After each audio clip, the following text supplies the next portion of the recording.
Halo, selamat malam member PHP Indonesia yang ada di seluruh Indonesia dan seluruh dunia. Selamat bergabung kembali dalam program PHP ID Online Learning edisi ke-160. Yes, malam hari ini saya menodong Om Denny Julianto. Beliau adalah seorang praktisi teknologi yang berdomisili di Jember. Barusan saya juga tahu. Kita sudah sering kontek-kontekan, belum pernah ketemu, tapi itulah esensi komunitas. Nggak pernah ketemu, nggak pernah kenalan, tetapi kita satu server, jalan aja kita kenal-kenalan ya. Akhirnya malam hari ini saya meminta beliau untuk mengisi di PHPD Online Learning dan beliau bersedia, dan terima kasih untuk Om Denny yang sudah berpartisipasi di program PHPD Online Learning ini. Semoga ini menjadi kesempatan buat teman-teman juga untuk mendapatkan sesuatu yang baru. Karena memang PHP Online Learning saya mendatangkan mereka untuk mengisi dan berbagi cerita biar kita sama-sama belajar dan berkembang di komunitas PHP Indonesia. Oke, hari ini topik yang akan kita bawa menarik karena mungkin ini menjadi pertanyaan sebagian dari peserta atau member PHP Indonesia mengenai apakah kita memang seharusnya harus pakai on-prem aja, taruh server di kantor, bangun sendiri, atau pindah ke cloud aja. Masing-masing punya kelebihan dan kekurangannya. Nah, hari ini kita akan dengar cerita dari Om Denny Julianto yang juga sebagai CTO di Kalisis ID dan juga dosen di AKD. Nah, jadi kita akan dengar cerita beliau tentang apa sih yang membedakannya dan apa insight yang kita bisa dapatkan dari on-prem dan versus cloud. Nah, oke, seperti biasa format program acara ini 45 menit pertama kita akan dengarkan presentasi dari beliau, dan di bagian kedua teman-teman boleh bertanya di kolom komentar di Facebook Live Group. Hari ini sudah ada 15. Terima kasih yang sudah gabung. Dan seperti biasa program PHP ID Online Learning terselenggara berkat kerjasama PHP Indonesia dengan Niaga Hoster sebagai hosting yang support program ini. Terima kasih untuk Niaga Hoster dan Rumah Komunitas, terus ada Kodepolitan dan Refactory. Terima kasih untuk sponsor-sponsor yang terus mendukung program ini. Salam sehat selalu, salam sehat untuk setiap CEO-nya. Berdoa biar semua startup-startup yang mendukung program ini akan survive dan sukses di tahun 2022 ini. Tanpa perlu menunggu lama, kita akan segera mulai PHP Online Learning kita. Waktu dan tempat saya serahkan ke Om Denny dan sebentar saya setting dulu. Alright, oke, waktu dan tempat silakan Om Denny.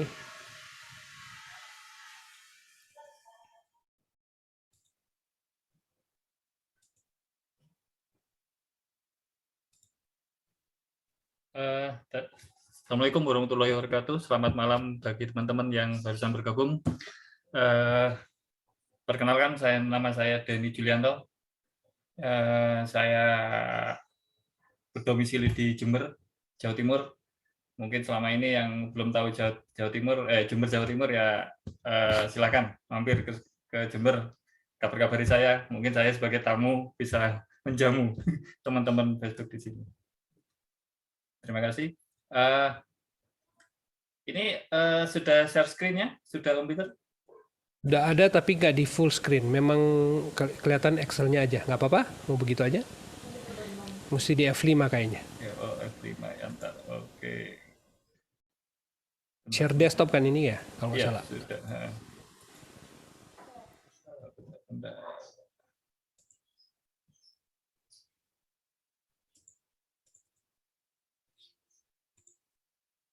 Oke, sudah kelihatan?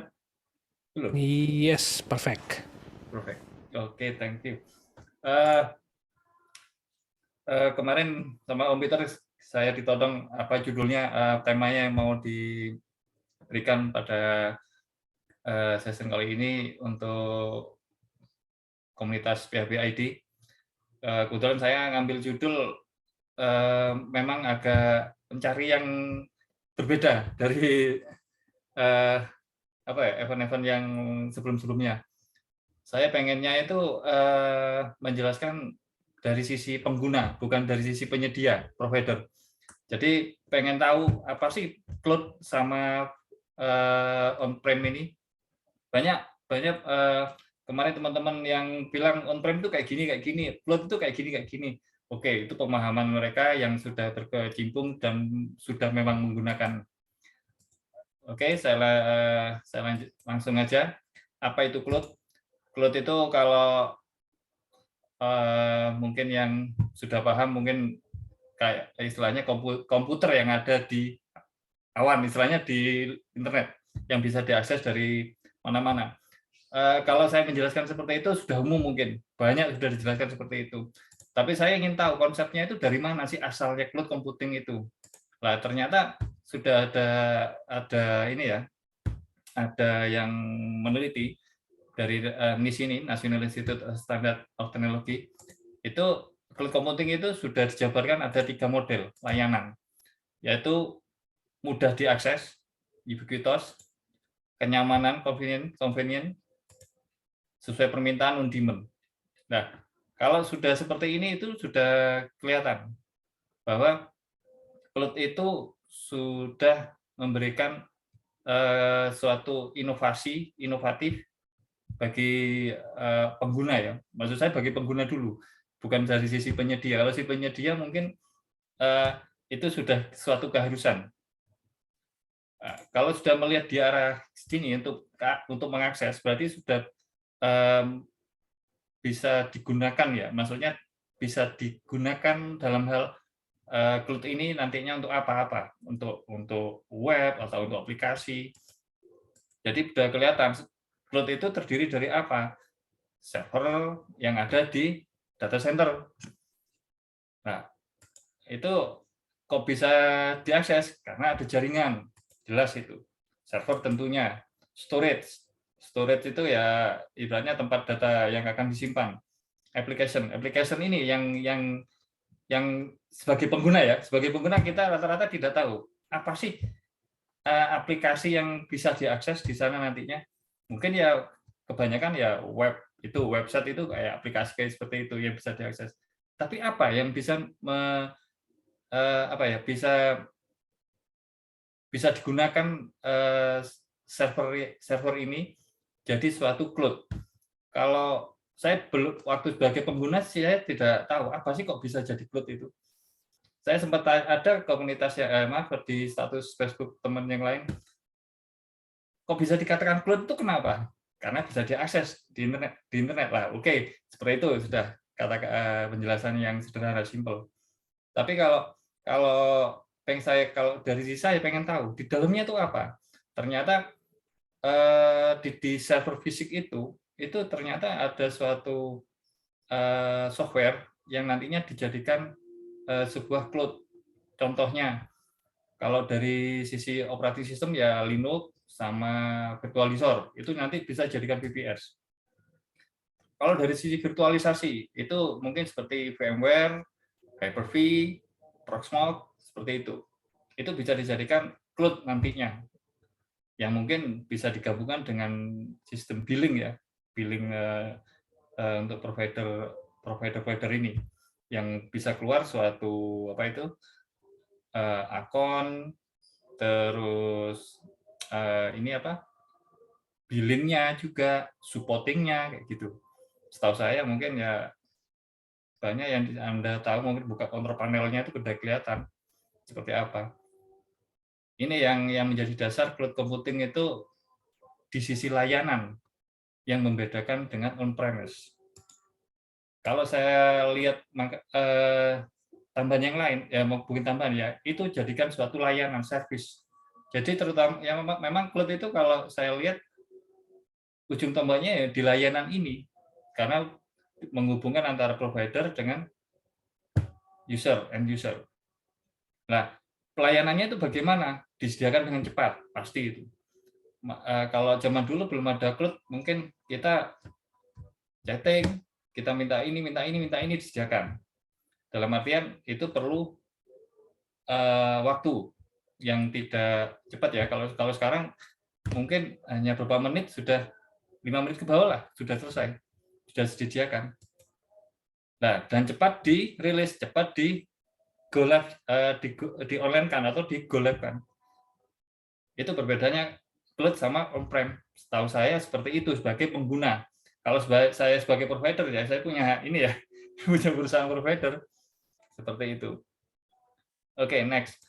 Jadi kalau sudah kita tahu tentang cloud di sisi layanan, berarti kita harus tahu analoginya seperti apa sih cloud itu.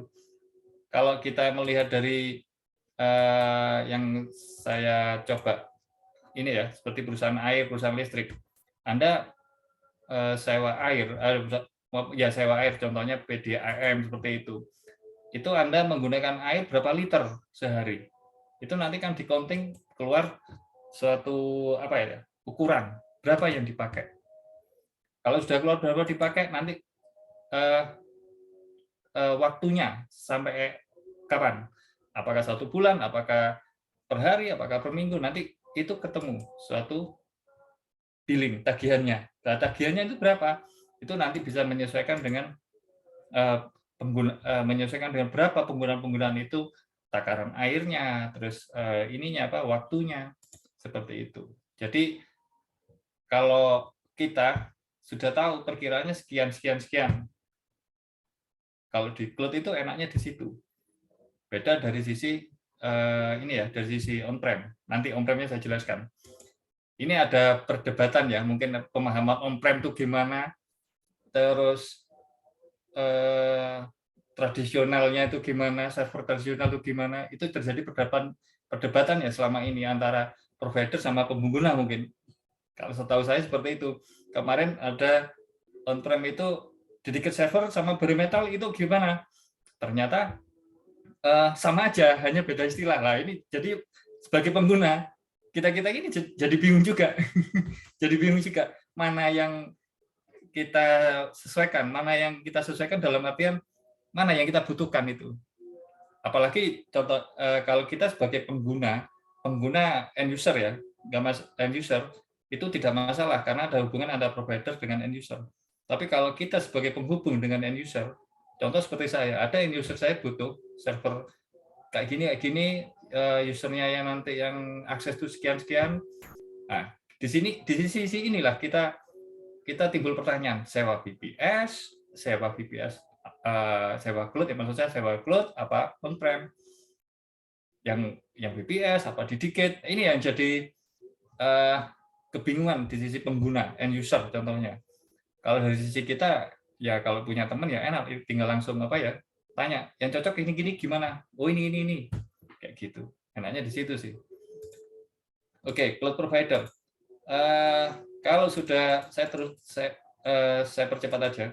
Jadi di cloud provider itu pasti ada server, storage, network, dan cloud application. Cloud application itu ya seperti tadi itu, apakah nanti dalam artian ini ya, as a service-nya, apakah infrastruktur, apakah software-nya, apa platformnya. Nanti saya jelaskan di slide berikutnya. Nah, seperti ini. Jadi kalau melihat gambar sesimpel ini mungkin teman-teman pasti paham. Jadi saya tidak akan memberikan penjelasan yang begitu rumit karena saya sebagai pengguna. Kalau sebagai provider mungkin bisa menjelaskan lebih banyak sekali. Kalau dari sisi pengguna, berarti cloud provider itu pasti menyediakan server, storage, network, dan cloud application. Ada akses internet, kita bisa akses, dan kita bisa akses ke data center, dan timbullah suatu billing. Pasti paham di situ. Kalau dari sisi pengguna pasti di situ aja. Jangan tanya nanti itu aplikasi kok bisa bikin suatu cloud apa? Nggak mungkin dijelaskan sama provider. Pernah saya tanya seperti itu. Namanya bagi orang penasaran pasti tanya. Oke, saya next lanjut.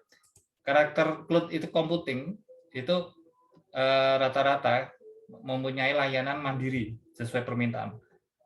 Demand, self-service. Ibaratnya saya order atas nama saya, akun saya pakai email, itu dikasih akun ID, password tentunya dikasih itu. Nah, kita sudah bisa akses.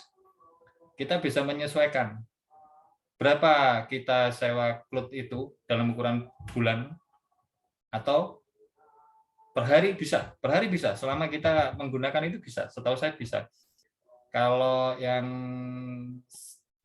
provider lain, saya nggak nyebut provider apa, yang dalam per hari bisa. Kalau dari provider yang lain-lain juga, mungkin ukurannya 1 bulan, seperti itu. Nah, itu berarti ukuran time waktu itu sama dengan berapa penggunaannya.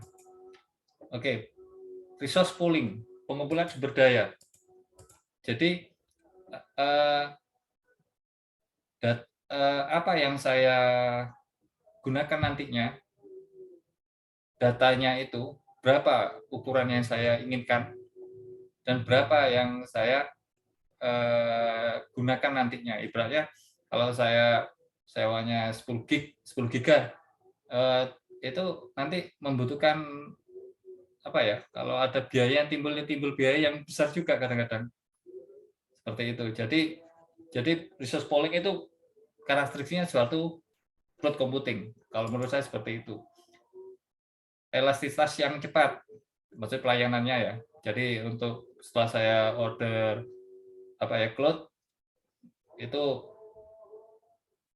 apa ya rilisnya cepat seperti itu tadi.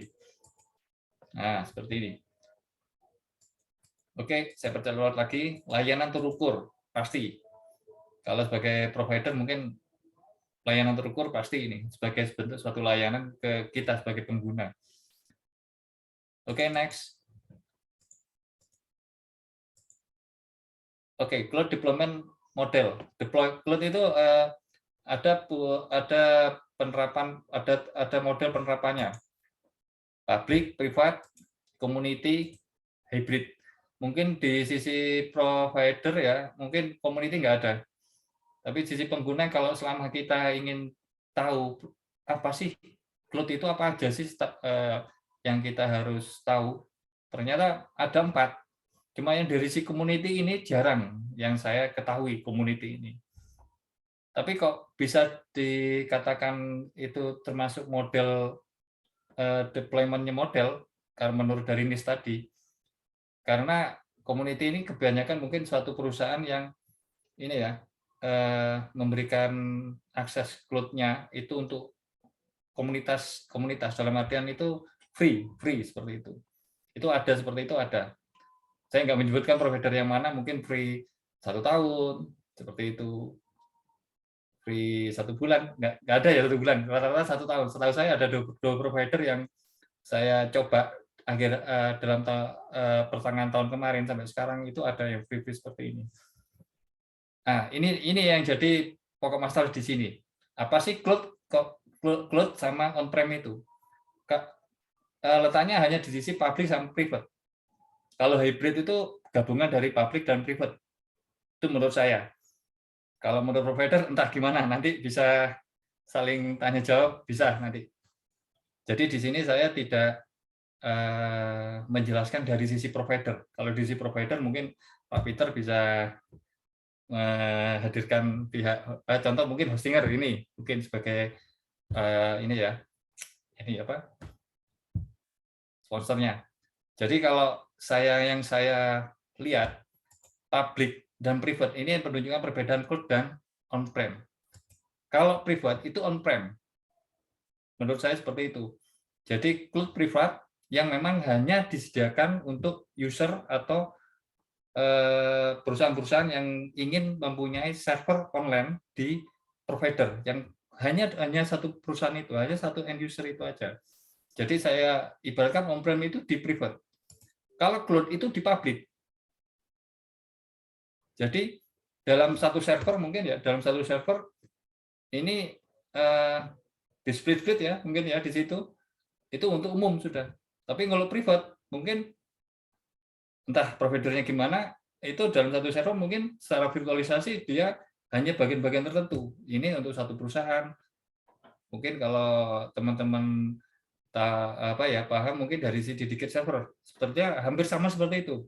Tapi bisa dikatakan dalam satu server fisik itu dibikin virtualisasi, di situ satu VPS, istilahnya VPS itu untuk satu perusahaan. Tapi kalau dikatakan publik bukan, karena mungkin disediakan hanya satu server itu untuk perusahaan tertentu. Oke, cloud. Cloud itu penggunaan terbuka untuk masyarakat umum, jelas seperti itu. Saya contoh analogikan seperti bus. On-prem. On-prem itu penggunaan eksklusif satu organisasi, seperti ini maksud saya tadi. Mungkin mobil. Community itu ibarat penggabungan ya dari public dan private. Mungkin saya melihatkan mungkin seperti kapal feri itu dimasukin sama bis sama mobil pribadi. Seperti itu. Kalau hybrid itu komposisi dua, nah ini komposisi dua ya, antara public dan private. Itu analogikan seperti taksi. Jadi mobil pribadi dibikin untuk apa ya? Untuk penumpang umum, mungkin seperti sekarang ini online situ.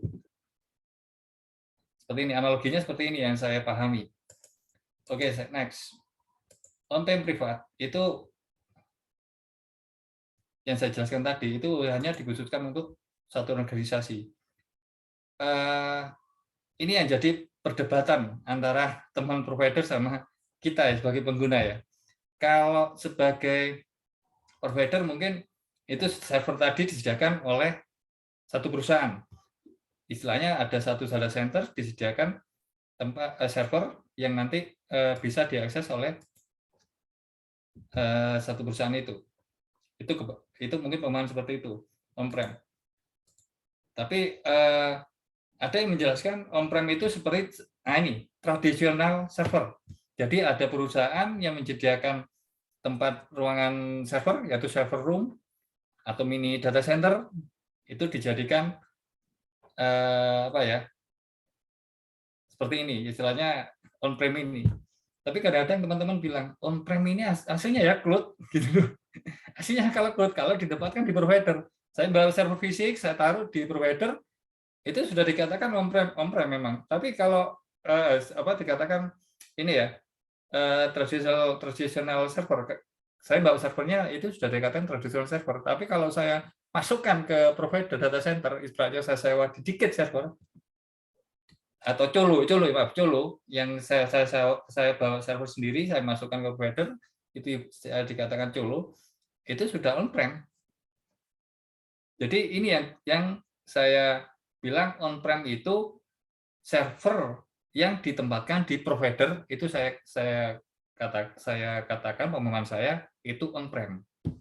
Itu. Kalau tradisional ini ya server itu ya saya punya perusahaan, saya bikin server, ruangan server sendiri, saya tempatkan server di situ, saya online kan, itu berarti itu ibaratnya saya bilang tradisional ya, tradisional server. Atau saya katakan bisa apa ya, dikit server, bisa dikatakan bermetal. Apa maksudnya kalau saya katakan seperti itu? Saya punya server sendiri, saya satu di perusahaan saya sendiri, saya online kan, saya sewakan, berarti sudah dikatakan cloud. Benar apa tidak? Terserah ini ya. Mungkin teman-teman provider bisa ini ya, saling tanya jawab dengan saya, saling tukar pikiran, sharing. Saya seperti itu modelnya orangnya. Nggak suka punya statement yang apa ya, fix, itu ini pemahaman saya kayak gitu. Nah, kalau secara umum saya bisa memahami, tapi kalau secara pribadi saya butuh ini sharing, kalau saya seperti itu. Karena pengalaman saya kebanyakan mulai tahun 2000 sampai 2015, 2017 ya. Mungkin setahu saya rame-ramenya 2016, 2017. Itu kebanyakan saya masih bikin ini ya, bikin server room itu, kebanyakan kayak gitu. Tapi ya aplikasinya online. Ya itu memang biayanya betul-betul tinggi. Oke, service cloud model ada ini ya. Saya buka semua aja. Ada SaaS, software as a service, infrastruktur as a service, platform as a service. Kalau Anda mungkin bisa lihat di sini sudah paham, penyedia cloud, kalau SaaS, software as a service, penyedia cloud hosting mengelola aplikasi perangkat lunak dengan harga bayar yang sesuai pemakaian. Contohnya Office 365, Google, Salesforce, itu contohnya. Penggunanya biasanya end user, pelanggan akhir. Jadi seperti Office 365 mungkin pernah kita coba juga, terus apa lagi ya, Google Drive, seperti itu ya, mungkin seperti itu software, menurut saya seperti itu. Saya bahas yang pinggir sini dulu, PaaS, mengembangkan, menguji, dan mengelola aplikasi, platform. Kalau platform mungkin teman-teman developer yang paham ini apa aja, kebanyakan seperti Node.js, apalagi itu apa ya, WordPress, mungkin seperti itu ya. Terus kalau yang akhir ini yang saya tekuni ya Udo, kayak seperti itu mungkin di sisi ini pas, platform seperti ini. Lah, saya kemarin sudah melakukan penelitian provider-provider mana yang sudah menyediakan 3 service model ini. Saya bukan bahas IaaS dulu. Ternyata yang software dan PaaS itu tuh provider apa ya, Indonesia itu hanya sebagian kecil. Kalau ukuran persentase ya 25% lah kalau saya bilang. Jadi selebihnya masih banyakkan di mana? Di infranya. Kenapa di infranya? Slide berikutnya saya jelaskan kenapa kebanyakan di infranya. Mungkin banyak end user itu masih, kalau di bisnis prosesnya, end user itu masih membutuhkan suatu ini ya, suatu tenaga ahli, ibaratnya tenaga profesional. Ibaratnya saya end user itu butuh aplikasi untuk perusahaan saya. Saya untuk menghubungi siapa? Berarti saya menghubungi orang software developer. Nah, nanti software developer ini yang mencari mana yang saya tempatkan cloud ini. Berarti kalau sudah mana yang cloud ditempatkan ini, kebanyakan kalau kalau ini ya, kalau software developernya sudah lebih simple, maunya simple, pasti ke arah PaaS. Tapi kalau mau di custom, di-optimize supaya stabilitasnya tinggi, dan mungkin kalau ada isu-isu itu bisa terhandle, itu kebanyakan di sini, di IaaS ini, di infrastructure as a service ini. Makanya penggunanya kebanyakan administrator TI. Mungkin teman-teman baru tahu, nah ini saya kemarin teman baru tahu, karena saya juga baru tahu. Kemarin juga kemarin ada di teman kita yaitu Bapak Utian, itu sudah menjelaskan itu sekarang sudah ada open infrastruktur. Nah, itu open infrastruktur itu apa? Enggak, saya tidak menjelaskan itu ya. Open infrastruktur itu mungkin ada gabungan dari infrastruktur yang bisa disediakan sendiri dan menyesuaikan dengan platformnya. Itu open source ibaratnya seperti itu. Makanya ada istilahnya open infrastruktur. Itu ada kemarin Pak Utian menjelaskan di podcastnya siapa lupa saya kemarin itu. Seperti itu. Nah, yang pas ini kebanyakan kalau teman-teman developer, ya mungkin teman-teman di PHP mungkin banyak paham. Saya kalau baca statusnya teman-teman, komen-komennya teman-teman PHP, komunitas PHP ini, saya hitungi jempol. Itu banyak apa ya? Banyak melakukan ini ya, mencoba provider ini. Pas ini kalau teman-teman developer itu sudah mengatakan pas itu seperti serverless. Jadi tidak butuh apa ya? Tidak butuh tahu infrastruktur apa yang cocok. Berapakah prosesornya, berapa core, berapa CPU, berapa yang dibutuhkan memorinya, berapa storage-nya dibutuhkan, itu sudah tidak melihat seperti itu. Kalau sudah mengatakan serverless, itu teman-teman developer sudah ini ya, tinggal mengupload coding-nya aja sudah jalan. Infrastruktur apa yang sesuai. Kalau tidak sesuai nanti bisa di scaling up. Nah, kalau sudah scaling up berarti ini kembali lagi ya ke biaya seperti itu. Ini yang saya sekarang mencoba melakukan istilahnya ngoprek ya, nge-lab di sisi PaaS ini. Kalau di infrastruktur mungkin teman-teman sudah terbiasa ya. Kalau saya sekarang ke sini mencoba di sini. Mungkin teman-teman coding yang sering pakai ya mungkin ya seperti itu tadi, pakai apa, bahasa pemrograman apa yang sesuai seperti di sini. Oke, next. Ini perbedaannya. Jadi saya buka semua aja biar ini ya waktunya biar cukup. Ini contohnya on-prem. Uminage itu Anda, ibaratnya Anda itu punya server, punya lokasi, Anda sudah bisa melakukan seperti ini, networking, menentukan jaringannya, internetnya pakai apa, Kalau mau online itu dibutuhkan bandwidth upload-nya berapa? Kebanyakan kalau data center itu bandwidth sama apa ya, bandwidth download sama upload itu lebih gede yang mana? Upload. Walaupun dikatakan share 1 gig, tapi kebanyakan ya sudah upload-nya cuma 1 gig, download-nya dikecilin. Benar apa tidak? Silakan provider. Setahu saya sebagai pengguna seperti itu. Nah, storage itu kebanyakan di provider sudah ini ya, storage-nya kalau sesuai hardware-nya, kalau umumnya 500 GB 1 tera, apakah itu SSD, apakah itu SAS, itu biasanya teman-teman sudah mirror. Sudah mirror. Tidak ada single hard disk di situ, pasti sudah mirror. Kalau teman-teman provider yang menyediakan. Server itu ditentukan Anda sendiri juga. Jadi kalau warnanya hijau, itu ibarat Anda yang bisa memanage.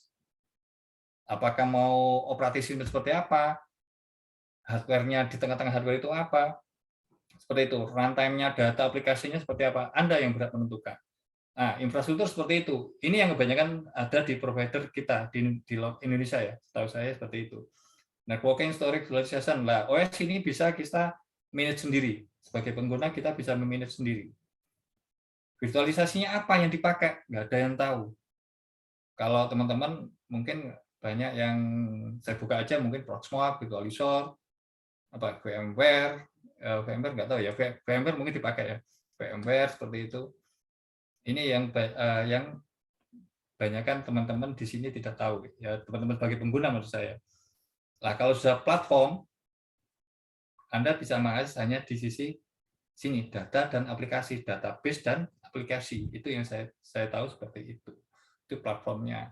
Kalau software as a service, contohnya Office 365, Anda sudah melepas semua hak Anda sebagai sebagai manajemennya. Di manajemen sudah tidak bisa Anda menggunakan.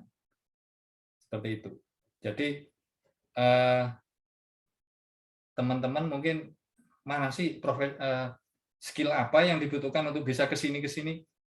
Ini kebanyakan ya gabungan, kolaborasi antara orang IT networking, sysadmin, developer, itu semua di sini. Tapi saya nggak menyebutkan di sisi basisnya. Tambah panjang nanti prosesnya seperti itu. Oke, next. Ini ada pemisahan. Kalau ini yang terpenting di sini, VS-nya sekarang. Ini yang sebelah kirinya Anda itu yang on-prem, yang kanan yaitu cloud. Kalau on-prem, bayar lebih tinggi, stabilitas lebih rendah. Jadi bayar lebih tinggi. Jadi Anda maksudnya bayar lebih tinggi, Anda menyediakan tempat, menyediakan server, skalabilitasnya Anda itu rendah, rendah itu maksudnya Anda mampu beli server sekian. Kalau saya di daerah ya maaf, kalau provider di kota besar mungkin provider atau teman-teman di kota besar sudah paham harganya server itu berapa, sudah paham banget harganya, sudah paham banget. Kalau di mana ya, di sisi daerah, saya kebanyakan di daerah memang, karena pekerjaannya banyak di infrastruktur dulu. Mungkin paham di sisi sini. Kalau server dulu harganya beli dari harganya 1 miliar itu udah kaget, megang aja hati-hati gitu. Sudah ditentukan speknya kayak gini. Jadi kita mau upgrade hardware, kita ya mikir-mikir 2 kali, makanya stabilitasnya rendah. Seperti itu. Takut untuk menambah, atau dari sisi end user, wah ngapain beli disk lu, itu sudah sampai itu rusak kita beli lagi. Jadi nggak, rata-rata customer saya itu kalau mau upgrade itu sulit banget. Tapi bagaimana caranya supaya bisa upgrade mungkin teman-teman IT sysadmin ya, sysadmin tahu lah kayak gitu-gitu. Pasti tahu gimana sih caranya biar customer bisa upgrade kayak gitu. Nah, di cloud computing bayar untuk apa yang Anda gunakan. Anda tadi sewanya berapa vCPU-nya, memorinya berapa, storage-nya berapa, kecepatannya gimana, sudah itu yang Anda bayar. Yang pertama kali Anda tentukan. Nah, ini kalau sudah scaling up, jadi kalau maunya Anda menentukan di awal itu vCPU-nya satu vCPU, memori 1 giga, storage-nya mungkin 30 giga dan mau di scaling up lebih tinggi, saat yang vCPU mau jadi 8 vCPU, yang memori mau jadi 16 giga, yang storage-nya mau jadi 300 giga, Anda berarti harus Anda harus mengeluarkan biaya yang tambahan itu tadi. Itu jadi ada kelebihan kelemahannya lah seperti itu. Kalau Anda scaling down, akhirnya Anda bayar lebih sedikit. Tapi dari sisi developer lebih baik scaling up apa scaling down? Kalau developer rata-rata nggak mau kalau scaling down. Karena apa? Untuk menyelesaikan secara teknis itu lebih sulit daripada scaling up. Itu yang pengalaman saya sebagai pengguna. Oke, kalau on-prem membutuhkan ruang besar untuk server. Ruang besar untuk ruang server terserah. Ruang besarnya bagaimana? Kalau dari pengalaman saya 1x1 pun bisa. Pokoknya nggak ada server tower udah bisa. Tapi kalau sekarang udah mengikuti zaman ya. End user kadang-kadang pengen ruangan servernya kelihatan bagus, beli rak, open rak, close rak, kayak gitu-gitu. Jadi servernya seperti apa? Oh enggak, yang bukan tower, nah, gitu. Jadi ruangannya itu pasti membutuhkan ruangan yang besar seperti itu. Walaupun 1x1, tapi di ruangan 1x1 harus ada ini ya perangkat yang lain, nggak cukup sih 1x1, nggak cukup. Pengalaman saya nggak cukup, minimal itu 2x3 itu sudah cukup. Oke, tidak perlu ruang besar, ini Claude. Kalau melihat di kata-kata seperti ini, kalimat seperti ini, tidak perlu ruang besar untuk server. Karena kalau dari sisi pengguna, itu kita tidak tahu kondisi di ruangan itu ada apa aja. Kita tahunya berapa sih kita sewanya, gitu aja. Tapi di sisi provider, jangan dikira ruangan besar untuk cloud itu ruangannya besar sekali, ukurannya berapa sampai ditentukan. Ini power kelistrikannya berapa yang masuk ke sini, panelnya gimana, ruang pendinginannya gimana, terus beban untuk ruangan per ruang itu di mana ya, lantai. Kalau lantai 2 maunya ada ini ya, lantai ini ya, kalau bahasa ini lantai cor ya, lantai cor itu kuat beban. Itu ya kalau dari si pengguna memang benar, tapi kalau dari sisi lihat providernya, dia berpikiran sudah ke sisi on-prem kalau dari provider. Jadi kacamata kita melihatnya dari mana? Kalau dari pengguna memang benar ini istilah ini. Kalau melihat dari kacamata provider, pasti melihatnya on-prem, bukan perlu lagi. Oke, next. Kalau di on-prem pasti ada penggabungan apa ya? Penggabungan suatu skill profesional. Contohnya software developer, terus IT support, IT networking, terus ini lagi apa? Ini apa ya? Sysadmin-nya juga. Jadi IT network dan sysadmin ini beda juga. Tapi kadang-kadang di implementasinya di suatu perusahaan maincon, subcon, itu kadang-kadang jadi satu orang aja cukup. Pokoknya bisa bisa kerja double ibaratnya, bisa menguasai semuanya pasti bisa. Rata-rata teman-teman yang saya kenal itu apa ya, bisa semua. Bisa semua. Bisa jaringan, bisa sysadmin, bisa. Apalagi bisa jadi marketing ya. Bisa memarket dirinya di sendiri. Oke, kalau di cloud tidak perlu tim. Berarti dari sisi pengguna Anda bisa menggunakan sendiri. Bisa menentukan sendiri biayanya, aplikasinya gimana itu. Jadi kalau Anda punya kalian network networking dan sysadmin mungkin sudah bisa. Untuk bisa menyewa cloud kayak gini. Bikin website sederhana lah dari WordPress, udah bisa pasti. Saya ke mahasiswa saya yang mahasiswa saya yang belum pernah mengenal sama sekali tentang cloud, tentang bikin web. Saya ajari bikin website dari WordPress, sudah kelihatan senangnya minta ampun. Karena apa? Tidak perlu keahlian orang lain, dirinya sendiri bisa upskill ya untuk bisa belajar sendiri untuk bisa menggunakan cloud computing ini. Untuk keamanan data on-prem, kalau dikatakan keamanan data buruk ya enggak sih. Ini data kan dari konsep yang di situ tadi. Keamanan data menurut saya on-prem enggak buruk lah. Kenapa? Saya yakin provider itu sudah membeli suatu aplikasi keamanan yang nilainya mahal banget menurut saya. Apalagi tim IT-nya yang di bidang security itu. Kalau saya katakan keamanan data buruk, enggak. Kalau menurut saya begitu. Kalau di cloud, keamanan data baik, jelas. Karena pihak provider sudah menyediakan keamanan data yang lebih baik. Seperti itu. Oke, next. Fasilitas. Nah, ini pemulihan data. Kalau di sisi on-prem, di apa ya, di lokasi sendiri, kita di lokasi sendiri, itu kalau data hilang bisa recovery, terus pokoknya data itu ada bisa membackup sendiri lah kalau di on-prem. Kalau dari si pengguna cloud, ada fasilitas pemulihan data. Itu kalau saya penelitian kemarin saya lihat di penyedia provider-provider, itu hanya sebagian kecil yang bisa memberikan fasilitas backup. Walaupun tidak free ya, ada ibaratnya berapa mega itu sudah ada biayanya. Nggak murah, nggak mahal, murah sekali. Murah, menurut saya murah. Tapi itu sudah mendukung suatu fasilitas pemulihan data. Beda lagi kalau dari sisi kita sebagai ini ya, sebagai pengguna yang punya ruang server sendiri, itu bagaimana sih data di backup, bisa di lokal apa di lain tempat, itu sudah butuhkan biaya tinggi menurut saya, namanya DRC, Disaster Recovery, seperti itu. Oke, next. Fleksibilitas pasti jelas, di on-prem sama cloud mana yang lebih kelihatan kelebihan kelemahannya. Pemberian update di on-prem itu, update itu tidak ada, bisa ada kecuali kita minta ke bagian ini penyedianya, bisa seperti itu. Jadi ini saya katakan tidak ada pemberian otomatis, ya saya katakan tidak benar juga, pasti bisa pemberian otomatis kalau kita melakukan billing support. Billing maksud saya tiket supporting ke penyedia provider, pasti disediakan pembaruannya. Oke, kurang kolaborasi.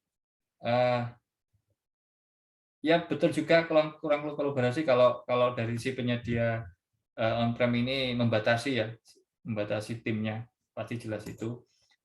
Data, lah ini ada pemahaman yang menurut saya kurang betul ya, tapi emang betul tapi kurang betul. bingung saya bingung menjelaskan. Tapi yang benar saya jelaskan begini. Kalau di on-prem tidak dapat diakses dari jarak jauh, istilahnya remote, sebetulnya bisa. Pihak provider sudah menyediakan fasilitas seperti itu, seperti apa ya, SSH seperti tadi, RDP seperti itu, sudah menyediakan seperti itu. Istilahnya bisa di-remote dari jarak jauh. Bahkan yang saya sukai, nah ini saya sukai sebagai pengguna, kalau kita sewa dedicate server, itu di fasilitas servernya, itu kita bisa menginstalasi operating sistemnya sendiri dari jarak jauh, di remote bisa. Itu enaknya di situ.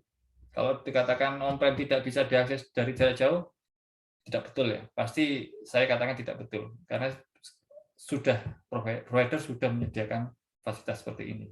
Data dapat diakses, dibagikan di mana saja melalui internet, cloud computing pasti itu.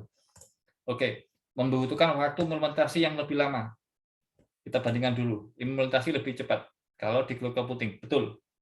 Saya katakan betul. Tapi di on-prem, implementasi yang agak lebih lama, jelas pasti. Kita harus menghitung, kalau dari basis prosesnya kita menghitung ininya ya, berapa sih keuntungan saya kalau mendirikan kayak gini, berapa sih saya bangun kayak gini. Terus mengumpulkan timnya, konsultannya, nanti implementasinya gimana, itu pasti membutuhkan waktu. Pengalaman saya kalau untuk end user yang ingin punya mini data center aja, itu pasti membutuhkan waktu paling cepat 1 bulan, paling lama 3 bulan. Walaupun dari sisi pendanaan ada, tapi dari penyesuaian tim, penyediaan fasilitas kayak internet, itu pasti membutuhkan waktu. Seperti itu. Oke, ini nggak saya simpan tadi kesimpulannya. Saya kira begitu, Pak Peter, sudah selesai apa yang saya presentasikan. Mungkin ini apa ya, lebih simpel saya menjelaskannya dibanding teman-teman yang kemarin pada event ini. Saya kembalikan ke Anda, Pak Peter, Om Peter. Oke, alright, alright. Yes, saya take over screen share-nya, boleh? Oke, oke.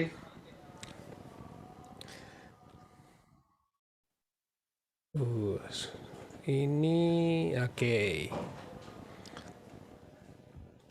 Oke, teman-teman, itu paparan dari Om Denny Julianto terkait perbedaan antara on-prem versus cloud.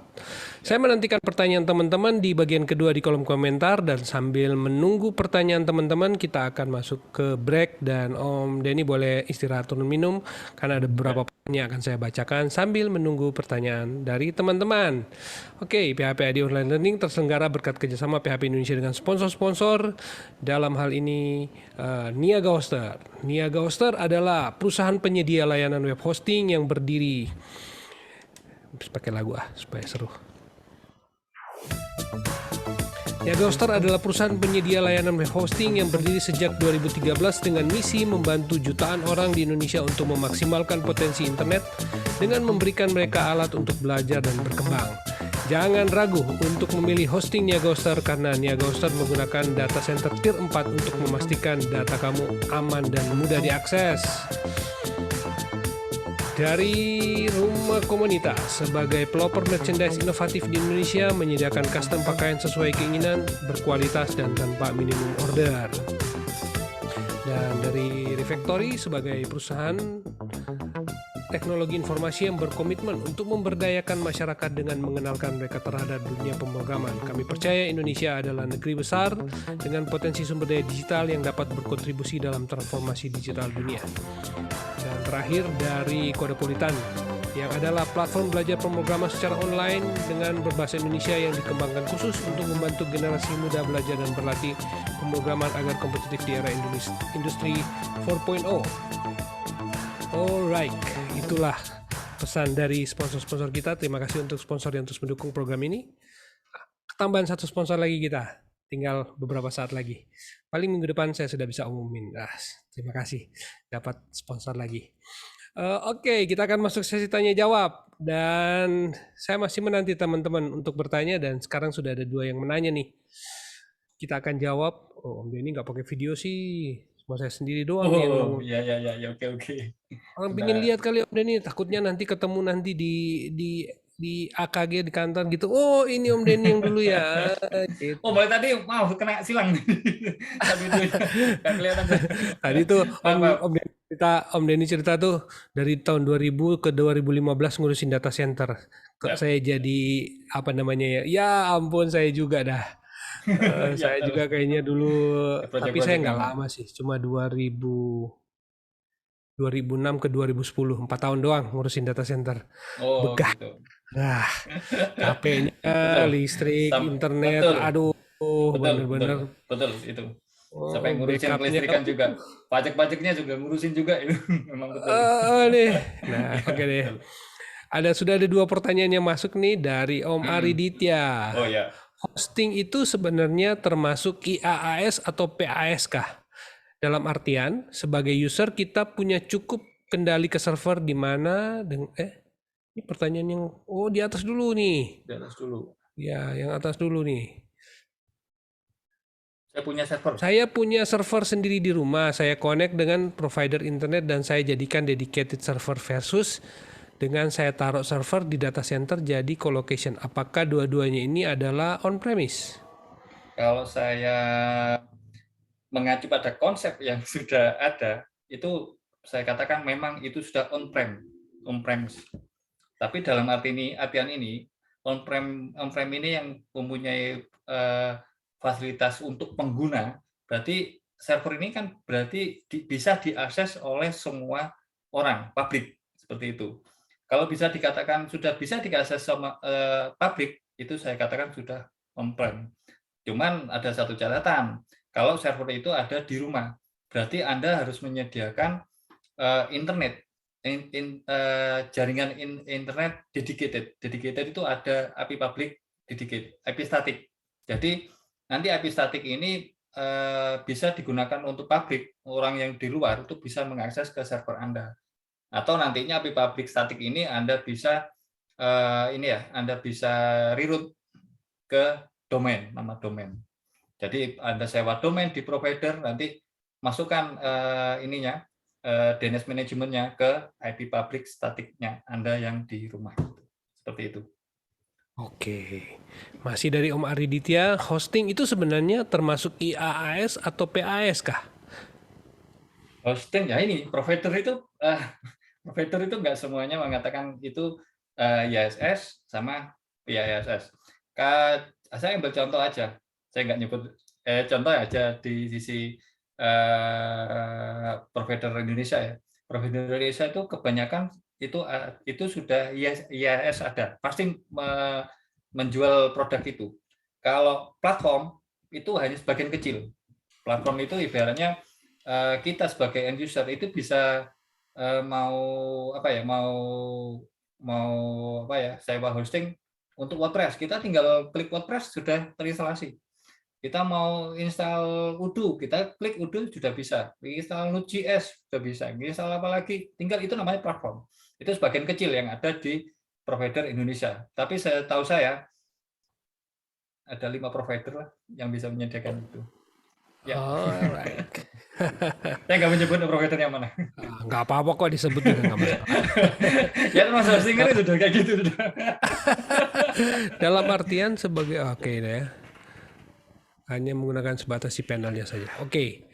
Nah, pertanyaan kedua masih dari sudah ganti dari Om Aryulo Sitorus. Wah, ini teman nih, Sohib teman ini, yang lucu Sohib ini, yang Sohib Denny. yang lucu ini.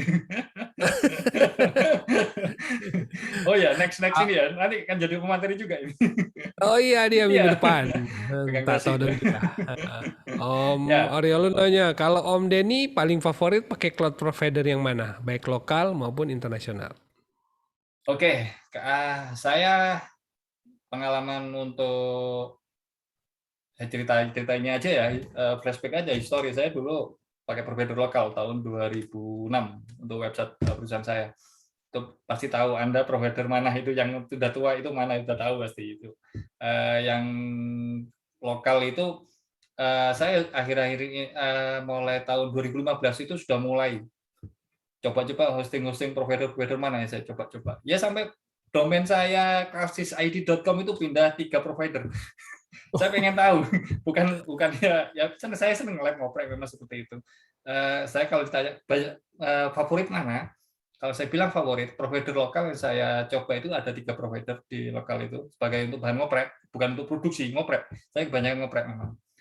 Terus yang nasional itu ada 2, AWS sama DigitalOcean. AWS ini baru-baru ini karena ya berkaitan dengan ini AWS Academy, ya akhirnya ngoprek gitu. Yang itu Om Aurelio. Nah ini satu PR dari customer saya, mungkin lihat ini nggak tahu customer saya dari Pulau Sumatera ini, itu maunya bisa antar VPS itu bisa koneksi pakai VPC. Nah, itu saya harus pakai provider mana? Saya lihat di Indonesia masih ada satu, di internasional ada satu yaitu AWS. Itu yang nanti yang sebagai bahan ngoprek saya nantinya seperti itu. Itu Om Rio. Iya nih, ini penanya-penanyanya pada tendensius semua nih. Ini Om Ariditya nanya kayak gini, Niaga Hosta sudah termasuk IaaS kah Om Peter? Oh jangan saya yang jawab, itu mesti Om yang jawab, jangan saya yang jawab. Om Peter harus menghadirkan ini apa CTO-nya atau owner-nya ini kayaknya. CEO-nya sudah pernah ngisi sih, benar, sudah pernah ngisi. Pernah ngisi, ya diupdate lagi Om Peter. Bulan Februari kalau nggak salah Niaga Hosta akan ngisi. Nanti di tanggal akhir bulan depan. Sip, betul. Yes, wah nggak ada lagi yang mau nanya nih. Wah, Om Denny mungkin bisa cerita-cerita sedikit mengenai suka duka untuk pakai on-prem sama cloud ini sebenarnya lebih prefer yang mana sih sebenarnya secara pribadi? Saya kebanyakan kalau untuk pribadi saya pakai kebanyakan ya platform sama IaaS gitu, provider lokal. 2 ya kalau provider lokal banyak lah karena banyak teman-teman jadi kebanyakan ngoprek juga. Kalau di internasional ya itu kebanyakan DigitalOcean sama ini AWS itu. Kalau suka dukanya pernah hilang data. Database hilang, database ada gara-gara saya pesen ya, ini ya, data hard disk ini secara mirror mati gitu. Jadi hilang. Ya akhirnya saya timbul cara bagaimana saya harus mengakali seperti itu. Akhirnya saya bikin sewa dedicated server, terus saya install OS-nya Windows Server, terus saya install virtualisasi yaitu Hyper-V, hypervisor. Memang desain semua itu mahal banget. Hyper-V itu ada aplikasi yang saya masukkan di situ, itu diakses sama konkuren ya, diakses bersamaan itu 300 user per harinya. Wow. Ternyata itu banyak menyarankan pakai Linux. Enggak, ini aplikasinya Windows. Saya harus idealis juga ke Windows gitu. Pengen tahu kekuatannya Windows itu seberapa sih? Kebanyakan memang rata-rata teman-teman Linux aja. Iya, tapi masalahnya database-nya ini sudah pakai database-nya platformnya Microsoft. Itu permasalahannya. Gitu. Yang Oke, sedih ada lagi pertanyaan ya, berikutnya nih. oke. Pertanyaan berikut dari Om Fadli Sil, tanya Om Denny preferred Terraform atau Ansible? Nah, ini Terraform kemarin ya saya lihat di PHP ID sudah dijelasin ya. Yes. Kalau kalau kalau saya Ansible kurang ini ya. Saya mau ke Terraform kemarin sudah dijelaskan, saya mencoba Terraform memang lebih bagus memang. Lebih bagus menurut saya ya. Menurut saya Ansible cek ngopreknya kurang saya. Kemarin ngoprek Terraform kok enak ini ya Terraform gitu. Lebih simple menurut saya, lebih simple. Oke, kalau secara pribadi Om Denny gimana memandangnya masa depan cloud versus on-premise untuk 5 atau 10 tahun lagi nanti? Kalau saya melihat dari sisi penggunaannya aja ya, dari end user dulu. Kalau end user itu saya lihat dia penggunaannya untuk apa. Kalau penggunaannya untuk apa, berarti dia aplikasinya seperti apa. Kalau aplikasinya seperti apa, contohnya aja. Sekarang klien saya, contoh salah satu klien saya, dia aplikasinya pakai untuk retail, point of sales ya, POS. Kalau POS apakah harus pakai cloud? Itu pertanyaannya. Pasti tidak mungkin. Karena apa? Aksesnya itu kan harus cepat. Orang ngantri di depan kasir pakai cloud, ini internetnya kalau cepat nggak masalah sih. Tapi kalau di daerah gimana? Nah, itu jadi timbul isu nantinya kayak gitu. Akhirnya ya pakai on-prem aja. Ya kita akses online bisa, diakses secara lokal bisa gitu. Gitu. Mungkin pertanyaan terakhir sebelum kita akhiri karena sudah nggak ada yang nanya nih.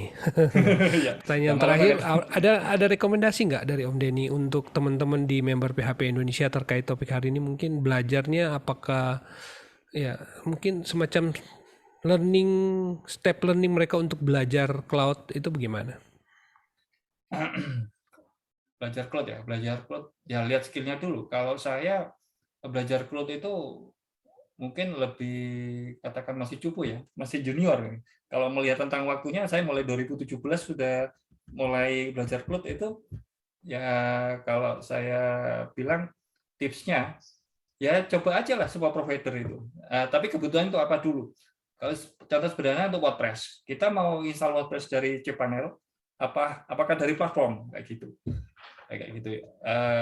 ya juga latihan juga di sisi ini server fisik itu dicoba sendiri, online kan sendiri, itu pasti tahu mana enaknya dipakai cloud apa on-prem gitu. Oke, karena sudah nggak ada yang nanya, kita akan masuk ke bagian terakhir. Om Denny mungkin ada kesimpulan dari topik kita hari ini dan saran dan ya masukan buat teman-teman untuk menyimpulkan topik kita hari ini. Silakan. Oke, kesimpulannya untuk cloud versus on-prem, kalau dari si pengguna, saran saya masih lebih baik pakai cloud kalau melihat dari sisi budget. Kalau Anda ingin tahu budget berapa yang dikeluarkan per bulannya untuk kebutuhan aplikasi yang akan digunakan itu, berarti saya menyarankan masih ke cloud. Tapi kalau Anda punya dana lebih dan ingin ngoprek, ingin belajar, apalagi mungkin punya custom end user yang punya biaya gede, ya learning by doing, jadi belajar sambil kerja gitu. Itu bisa di on-prem bisa, di transfer bisa. Tapi itu harus punya skill ya, menurut saya seperti itu. Kalau saran saya, ya belajar terus lah. Namanya IT itu update, yang dulu bisa usang bisa enggak gitu loh. Jadi kalau saya sekarang, saya ngomong umur aja, umur 46, saya kira saya suka belajar, masih kurang gitu. Masih kurang itu, saya masih bilang itu skill saya kurang, itu aja. itu itu aja, Bang Peter. Oke, siap. Terakhir kalau mungkin ada teman-teman yang pingin nanya-nanya, berdiskusi, atau mungkin ya kali ada tawaran proyek dan sebagainya untuk kerjasama, bisa hubungi Om Denny kemana?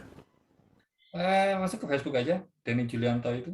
Denny Julianto, kalau WA nanti Messenger aja, saya kasih nomor WA-nya. Saya nggak punya link kemana-mana, nggak punya GitHub, nggak punya, planning punya GitHub nanti untuk Udu, aplikasi Udu ini yang produk bisnis baru saya tahun ini. Itu ya sementara pakai itu aja, Facebook aja dulu. Oke, itu teman-teman. Jadi teman-teman yang tertarik untuk mau kontak Om Denny untuk diskusi, mungkin ada hal yang mungkin penasaran, atau mungkin juga kali pingin gabung kerja bareng gitu, partneran gitu di proyek-proyek cloud on-prem. Ya silakan kontak Om Denny di Facebook di Denny Julianto Ariset aja. Teman-teman bisa kontak langsung di FB. Oke, dengan demikian berakhir sudah PHP AD Online Learning kita. Terima kasih untuk Om Denny yang sudah berbagi sharing topik kita hari ini.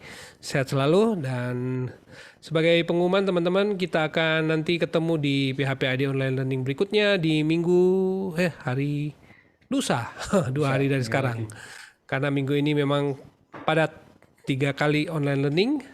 Kita akan ketemu masih di topik belajar daring teknologi cloud. Di minggu pertama kita sudah belajar bareng Om Utian Ayuba, belajar tentang OpenStack. Di berikutnya hari ini kita ketemu dengan Om Denny dan kita akan belajar Azure di lusa. Terus hari Sabtu kita akan belajar GCP. Dan di minggu terakhir mungkin ada topik apa lagi ya? Saya lupa. Cek aja di online learning karena hampir tiap hari sih, jadi selalu ada. Oke, dan masih ada ucapan terima kasih untuk Om Irfan Maulana dan Om Luri Darmawan yang mendukung program ini. Terima kasih untuk Om Irfan yang sudah merancang ulang website learning.byphp.id. Teman-teman bisa menemukan semua pembelajaran PHP online learning dari 1 sampai dengan 160 hari ini. Dan juga di Tekno bareng Peter di channel YouTube saya. Jangan lupa subscribe. Kita genapin 1.000 deh. Dan masih dibuka donasi untuk PHP AD Online Learning dan Carik juga. Teman-teman yang mau follow Carik di Telegram juga boleh donasi di sana, dan di traktir.id atau di s.byphp.id/donasi. Donasi teman-teman berupa e-wallet, receh-receh, nggak apa-apa. Kita terima untuk memberi saya semangat untuk terus mengerjakan program ini. Alright, dengan demikian berakhir sudah PHP AD Online Learning kita. Dan terima kasih untuk Om Denny yang sudah berbagi cerita dengan kita. Luar biasa, salam sehat selalu Om Denny. Ya, kalau ada waktu saya main-main ke Jember sana. Ini masih sip. Oke deh, bye-bye. Bye-bye.